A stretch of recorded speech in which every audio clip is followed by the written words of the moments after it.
Good morning, Nachum. Good Erev Shabbos, everybody.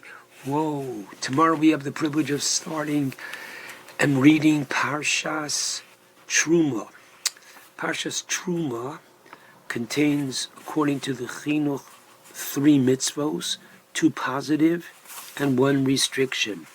The 2 positive mitzvos are, number 1, mitzvahs binyan beis habchira, the obligation. All right, I'll stay with that word, but building the holy temple. That is the first mitzvah. The second one is a restriction, which is that the staves or the poles that are connected to the ark are never to be removed. Okay, we have easy access to moving the ark.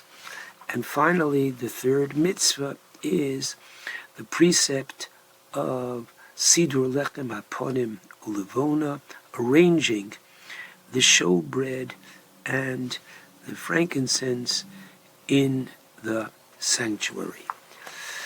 Okay, really all of the Parsha of Terumah deals with the details of the construction of the sanctuary.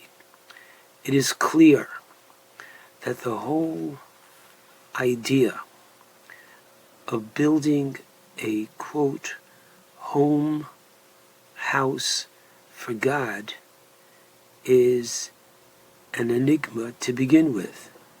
Man has need for a dining room, a kitchen, a bedroom, a bathroom.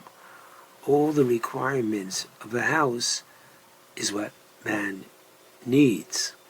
However, God doesn't need any of this.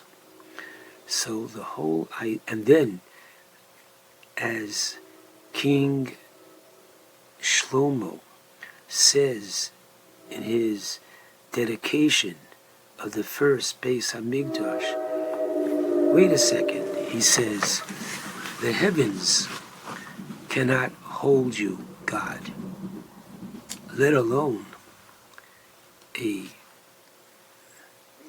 home. So the rabbis tell us there's a concept called tzimtzum, which means the ability of Hashem to concentrate, that there should be more of His presence in one place than in another place. On the one hand, we say every day, Kadosh, Kadosh, Kadosh, Hashem is holy, and Melo Chol Haaretz Kodo, where is He? Like Uncle Moshe says, He's all over, up, down, down, right, left, all around. Good. So this whole idea of having a house for God is something which is clearly, almost to begin with, not something that we could understand. The rabbis tell us that there's clearly a great deal of symbolism that is involved with this construction, and I'd like to focus on one idea of this, where to see how the Torah introduces this mitzvah of building a sanctuary for God. The parsha begins, chapter 25 in the book of Shmos, Daber b'nei Yisrael v'yikchu li Terumah. Literally, speak to the children of Israel and let them take for me a portion. Take for me? What does that mean? V'yikchu li Terumah. Take for me a portion. Isn't it giving? So the first thing that you need to know is a delicious medrash in Rus Rabbah.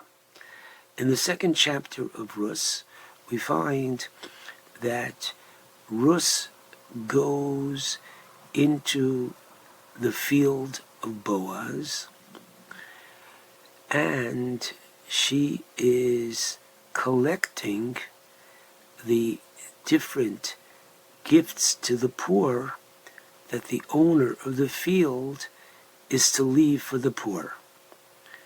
Okay, she comes home with 2 shopping bags full of produce, and Naomi says to her, "Oh, where'd you go today? Where'd you collect?" Now listen to what Rus answers. She says in chapter 2 of the book of Rus, Shem Ho'ish, the name of the man, Asher Osisi Imo Hayom, that I did for him today, is Boaz. Now what do you mean, the name of the man that I did for him? If anything, who did for whom? I would believe that the one that's doing for the other is that Boaz is doing for Rus. No, more than what Boaz gave Rus in the form of sustaining her physically, does Rus do for Boaz by now changing him into a giver. Boaz is now a different individual. He's now a donor. He's now a giver. He's now someone that is helping others. There's been a transformation in Boaz's character. Whoa, what an incredible way to look at this mitzvah. And therefore, equally, when you give, you're really taking for yourself. But I'd like to go to the next phrase. The Torah says, from whom are we collecting donations? Me'ez kol ish, from every man, asher yidvenu libo, whose heart motivates him, tikhu es trumasi, you shall take my portion.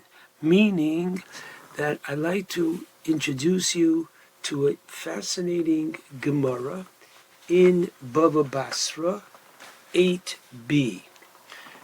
There, Rav Nachman teaches a very important lesson, and the lesson is Mimashkinin al Hatzdaka. What does that mean?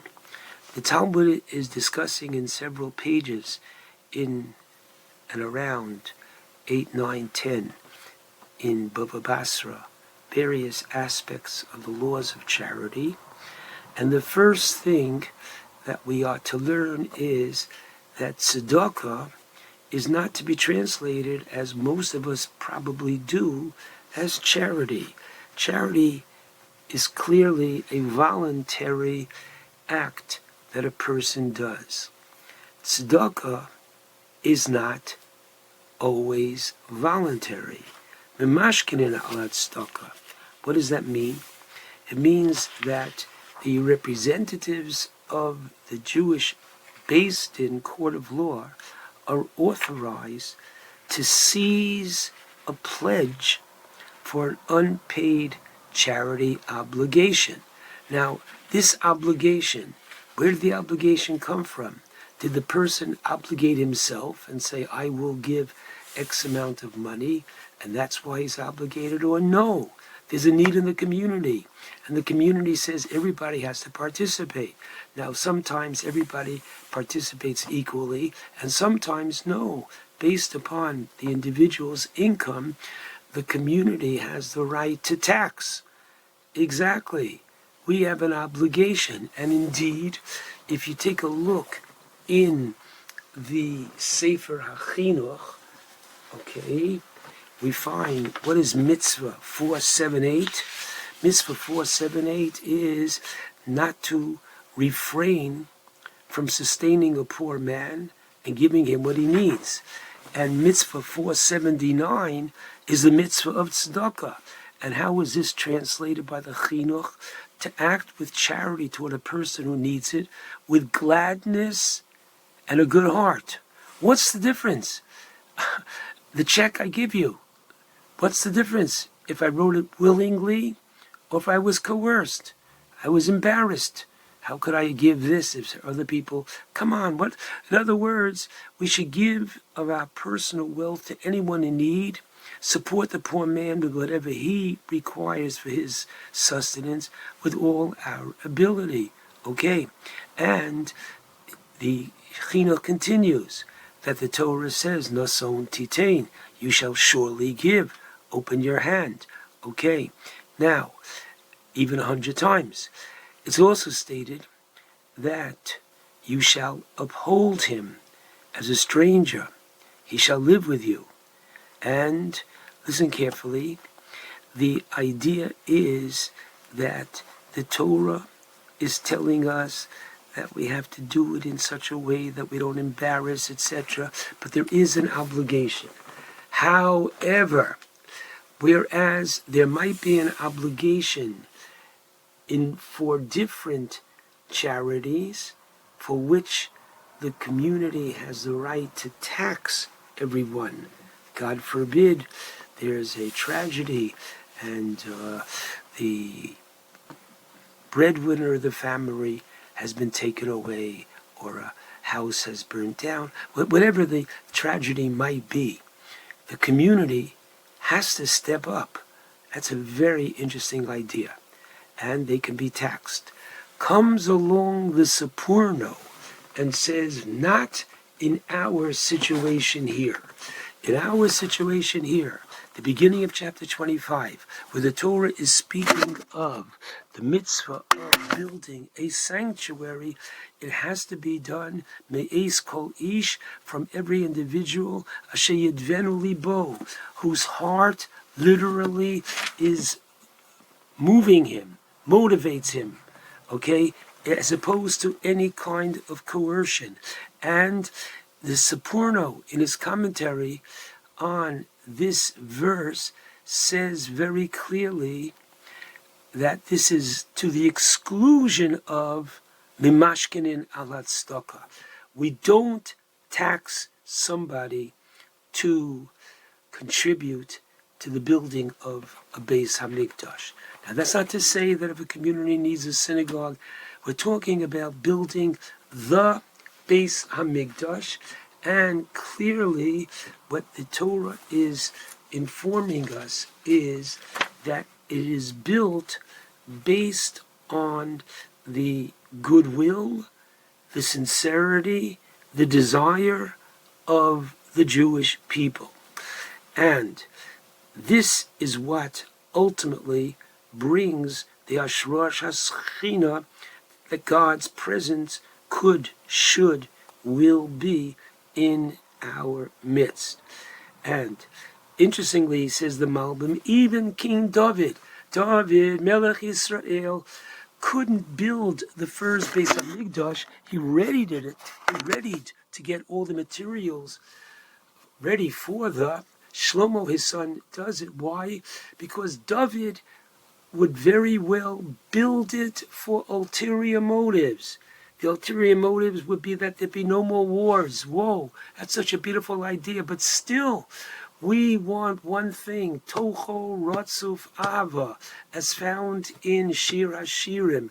The foundation of the Beis Hamikdash is Ava, love.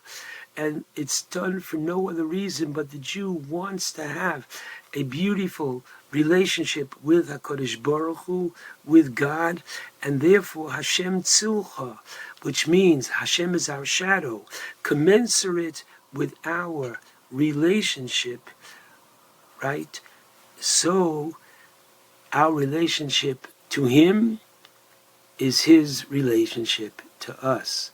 Our relationship to others is His relationship to us. And therefore, for example, the rabbis teach us Berovam Hadras Melech, which means when there's a multitude of people performing the mitzvah together, it's more honor and glory for the king. So 5 men around the table Friday night, we're not going to have 5 men reciting Kiddush. We'll have one, and the one is performing it for the entire group. Now, what does that mean? The more we bring people in, the more we invite them to our Shabbos table, the more that we familiarize them with Torah and mitzvos, the more we show them how sweet Judaism and living as an observant Jew is, the more connection amongst one Jew with another is bringing more kavod, more splendor to the king himself. There's so many lessons that we have to learn from the mitzvah of the privilege. Interestingly, this is a mitzvah on the Jewish community, and we are living in a day that already we're close. I don't think we're there yet, but soon there will be more than 50% of world Jewry in the land of Israel, which will open up more spiritual doors for us. But just understand that when we read this week's Parsha, stop yawning and stop saying to yourself, oh my goodness, all these details. Who needs these details? The answer is we do, because this is the manner. By our voluntary giving, we give to him, and he in turn blesses us with his presence and his blessings. Shabbat shalom to all.